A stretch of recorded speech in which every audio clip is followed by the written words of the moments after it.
Hello, नमस्ते। कैसे हो आप सब? स्वागत है आप सभी का मेरे यूट्यूब चैनल पर। आज हम करेंगे क्लास साइंस की पाचन तंत्र के महत्वपूर्ण 25 प्रश्न देखेंगे हम, जो कि railway, SSC, state bank, fourth grade, REET, second grade, first grade सभी प्रतियोगिता परीक्षाओं के लिए अति महत्वपूर्ण प्रश्न होंगे। चलो करते हैं शुरुआत आज के पहले प्रश्न की। अगर आप हमारे चैनल पर नए हैं तो चैनल को सब्सक्राइब करें, लाइक करें और शेयर करें। जो भी आपके छोटे भाई बहन हो जो कंपटीशन की तैयारी कर रहे हो, उनके पास मेरा वीडियो का लिंक भेजे। मैं सिर्फ वही प्रश्न ले लेकर के आपके सामने आऊँगा जो अति महत्वपूर्ण होंगे।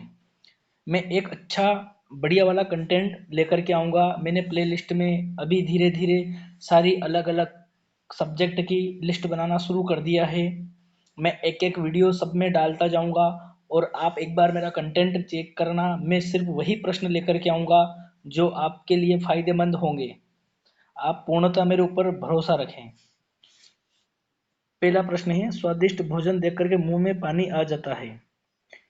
कौन सी ग्रंथि या कौन सी प्रतिक्रिया के कारण हमारे मुंह में पानी आ जाता है स्वादिष्ट भोजन को देख करके? स्नायु संबंधी जो प्रतिक्रिया होती है ना, जो स्नायु संबंधी जो प्रतिक्रिया होती है ना, उस प्रतिक्रिया के कारण क्या होता है कि जैसे कि हम कभी भी स्वादिष्ट भोजन को देखते हैं ना, तो हमारे मुंह में पानी आने लगता है। पानी आने का मतलब एक तरीके से यूं समझ लो कि मन का ललचाना, उसको खाने की इच्छा जाहिर होना।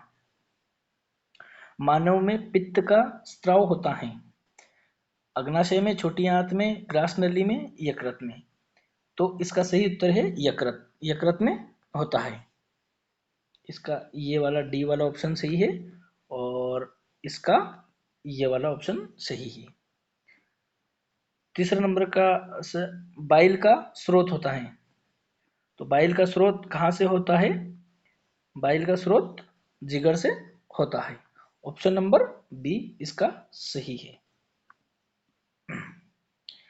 प्रश्न नंबर 4, निम्न जानवरों में से किसकी अपेक्षाकृत अधिक लंबी आंत होती है? लोमड़ी, बाघ, कुत्ता, खरगोश। इन चारों ऑप्शन में से यहाँ पर खरगोश सही खरगोश सही होगा। सही होगा। अगर खरगोश की जगह अगर कोई अ, दूसरे जानवर का नाम आता तो फिर वह हमें ऑप्शन के हिसाब से देखना पड़ता। पर जो चार ऑप्शन यह हैं, इन चार ऑप्शन के हिसाब से यहाँ पर खरगोश की सबसे लंबी आंत होगी। दांतों की सड़न शुरू हो जाती है जब मुंह का पीएच मान डैश डैश से कम हो जाता है। पीएच का मतलब होता है एक पैमाना होता है, जैसे कि जिसका मान होता है 1 से 14 तक। 7 से कम अम्लीय होता है और 7 से ज्यादा क्षारीय होता है। और जो बराबर मान रहता है 7, यह उदासीन रहता है। आप तो ये समझिए, जो भी खट्टे पदार्थ होते हैं, जो भी खट्टे पदार्थ होते हैं, उन सबका मान 7 से कम की तरफ रहता है। और जो ज़्यादा अधिकतर खट्टे होते हैं उनका मान 5 से हमेशा कम होता है। और जो भी क्षारीय प्रवृत्ति की चीज़ें होती है, उन सबका मान 7 से ऊपर की ओर रहता है। 7.1, 7.2, 7.4। जैसे कि हमारा ब्लड का जो ब्लड है हमारा, जो हमारा ब्लड है उसका अमूमन 7.4 मान होता है। पीएच मान, उसका पीएच मान। तो यहाँ पर दांतों दांतों की जब सड़न शुरू होती है, अगर यहाँ पर बी ऑप्शन सही होगा। बी, अगर 5.5 से अगर कम पीएच रह जाता है तो हमारे दांतों में सड़न शुरू हो जाती है। स्वाद का पता लगाने के लिए अभिग्राहक को क्या कहा जाता है? तो जो भी अपने मुंह में हम जब भी कभी कुछ खाते हैं, तो जैसे कि आपने देखा होगा कि मुंह में उस चीज को खाने के बाद हमें स्वाद का पता लगने लग जाता है। तो जो हमारे शरीर मुंह के अंदर जो रस वेदी अभिग्राहक होता है ना, ये इसकी वजह से हमें ऑप्शन नंबर डी, इसकी वजह से हमें किसी भी चीज का स्वाद पता चलता है। निम्न में से कौन सा एंजाइम अग्नाशय द्वारा स्त्रावित होता है? जो ये यहाँ पर जो चार एंजाइम दे रखे हैं, माल्टेज, लैक्टेज, ट्रिप्सिन, ग्लूकोज। इनमें से कौन सा एंजाइम अग्नाशय द्वारा स्त्रावित होता है? तो यहाँ पर ऑप्शन नंबर सी सही होगा, ट्रिप्सिन। ट्रिप्सिन ट्रिप्सिन अग्नाशय द्वारा स्त्रावित होता है। सवाल नंबर 8 है, मानव शरीर में निम्न में से किसका आकार सबसे बड़ा होता है? थायराइड, यकृत, प्लीहा, अग्नाशय। तो इन चारों में से यहाँ पर सी, प्लीहा। प्लीहा का आकार आकार सबसे बड़ा होता है। यहाँ पर गलती के बस जाकर लिखने में आ गया, यहाँ पर ये आकार आकार लिख रखा है। ठीक है, अब बढ़ते हैं हम हमारे अगले प्रश्न की ओर।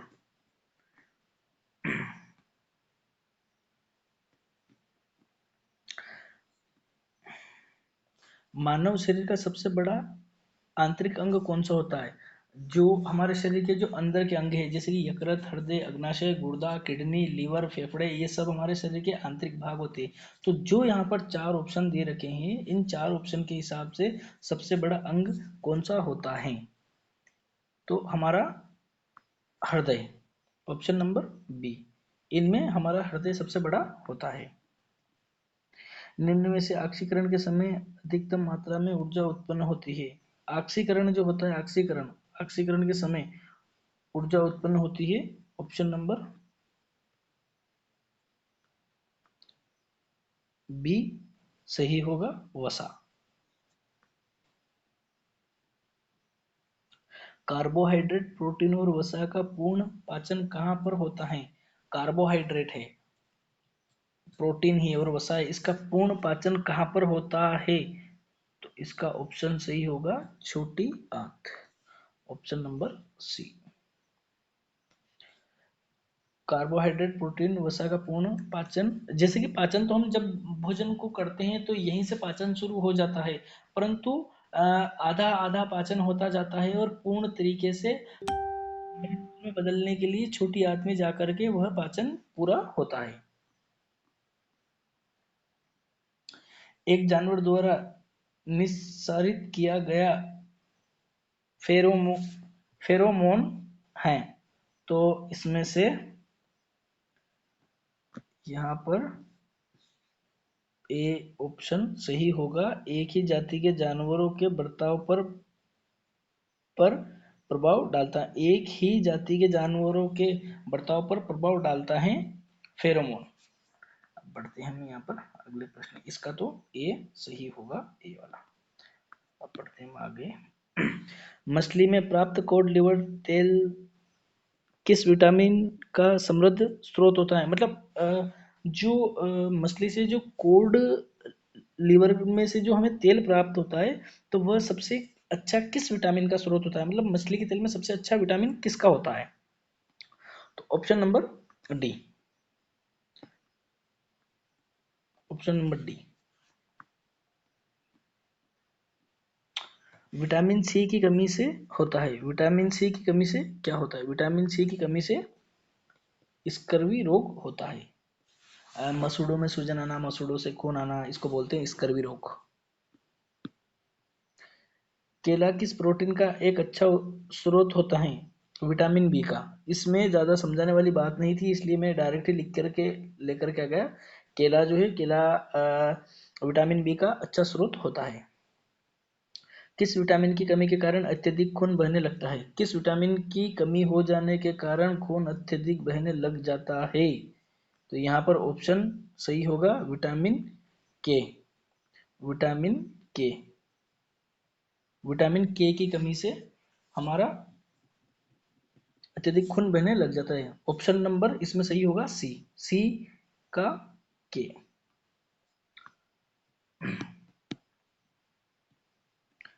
अब आते हैं हम आज के 17वें प्रश्न पर। प्रोटीन की कमी से निम्न में से कौन सी बीमारी होती है? प्रोटीन जो होता है अगर उसकी कमी हो जाती है तो हमारे शरीर में कौन सा रोग हो जाता है? प्रोटीन की कमी से क्वाशियोर रोग होता है। और क्वाशियोर रोग हमेशा देखा जाता है कि बच्चों के अंदर ज्यादा होता है यह रोग, बच्चों के अंदर ज्यादा होता है यह रोग, और यह प्रोटीन की कमी से होता है। तो हमें जो भी नवजात शिशु रहते हैं या जो बच्चे रहते हैं, नवजात शिशु का मतलब ये ही मेरा कि जो बच्चे खाना पीना शुरू कर देते हैं 6 माह तक, तो बच्चे को उसकी माँ का दूध देना चाहिए और देते हैं। उसके बाद जब वो खाना पीना शुरू कर देता है तो उसको प्रोटीन की मात्रा देनी चाहिए, जिससे कि वो क्वाशियोकर बीमारी के ग्रसित ना हो, क्योंकि अधिकतर देखा जाता है WHO की जो रिपोर्ट आती है उसके अंदर प्रोटीन की कमी हमेशा बच्चों में ज़्यादा पाई जाती है। रक्त स्कंद के लिए आवश्यक विटामिन होता है, तो रक्त स्कंद के लिए आवश्यक विटामिन के होता है, ये वाला ऑप्शन। ठीक है, अब हम चलते हैं आज के 19वें प्रश्न पर। किसकी कमी से रिकेट्स बीमारी होती है? रिकेट्स वाला मैंने अभी आपको एक ऊपर भी बताया था कि किस इस रोग में क्या होता है।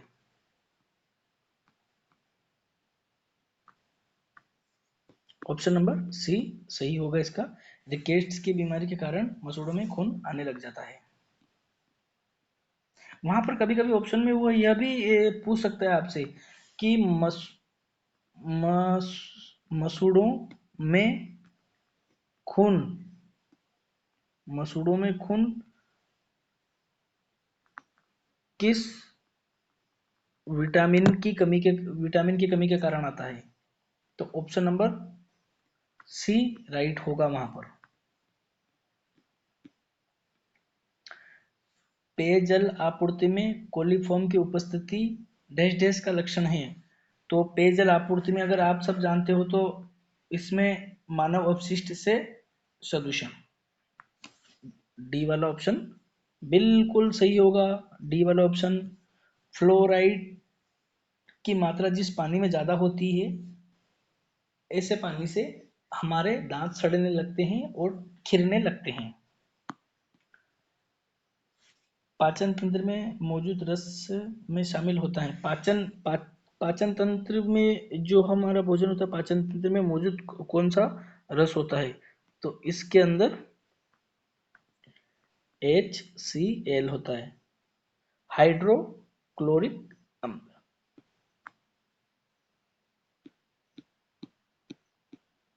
हमारा रंधक वल हमारा दंत वल्क से बना होता है। इनमें से किससे बना होता है हमारा दंत वल्क? ऑप्शन सही है ए, कैल्शियम फास्फेट से। हमारे जो ये दांत की जो ये बाहरी परत जो होती है, और ये अधिकतर इससे ही बना होता है, फास्फेट से। दांत का एनामेल किससे बना होता है? दांत जो होते हैं, इस दांत का एनामल किससे बना होता है? तो दांत का एनामल भी option number A calcium phosphate से बना होता है। 24 नंबर का प्रश्न है, मेटाबॉलिज्म उपापचय संबंधित है। मेटाबॉलिज्म जो है वो किससे संबंधित है? तो मेटाबॉलिज्म उपापचय के लिए यहाँ पर शरीर में होने वाली सभी रासायनिक प्रतिक्रिया, सरल अणुओं से जटिल अणुओं का संश्लेषण, उपचयन और अपचयन, यहाँ पर तीनों ही सही होंगे इसके सभी।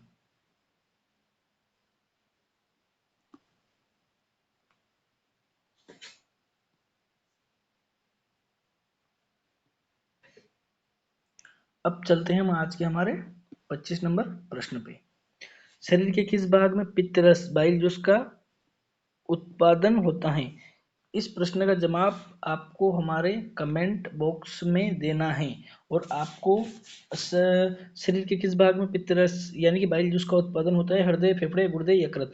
इस ऑप्शन का जवाब हमें आप कमेंट बॉक्स में देना, और आपके सुझाव बताना आपको वीडियो कैसा लगा, वीडियो में जो प्रश्न थे वो किस लेवल के थे, और आपको आप किस कंपटीशन की तैयारी कर रहे हो, किस क्लास में हो।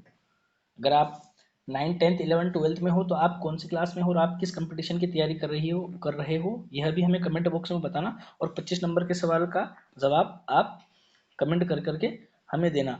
और अगर आप आपकी तरफ से हमें कुछ भी सजेशन देना चाहते हैं तो कृपया उस बात के लिए भी आप हमें कमेंट कर करके बताएं। धन्यवाद, मिलते हैं अगले वीडियो में।